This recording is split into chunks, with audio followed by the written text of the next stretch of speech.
Praise the Lord. Today, Bible Testaments, 66 books of texts. The first of all, Old Testaments, 39 books. Genesis, Exodus, Leviticus, Numbers, Deuteronomy, Joshua, Judges, Ruth, 1 Samuel, 2 Samuel, 1 Kings, 2 Kings, 1 Chronicles, 2 Chronicles, Ezra, Nehemiah, Esther, Job, Psalms, Proverbs, Exodus, Song of Solomon, Isaiah, Jeremiah, Lamentation, Ezekiel, Daniel, Hosea, Joel, Amos, Obadiah, Jonah,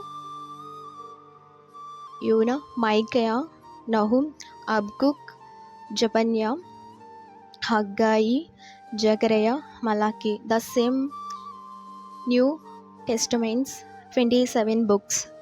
Matthews, Mark, Luke, John, Acts, Romans, 1 Corinthians, 2 Corinthians, Galatians, Ephesians, Philippians, Colossians, 1 Thessalonians, 2 Thessalonians, 1 Timothy, 2 Timothy, Titus, Philemon, Habons, James, 1 Peter, 2 Peter, 1 John, 2 John, 3 John, Jude's Revelation. Thank you for Jesus. God bless you, my dear friends.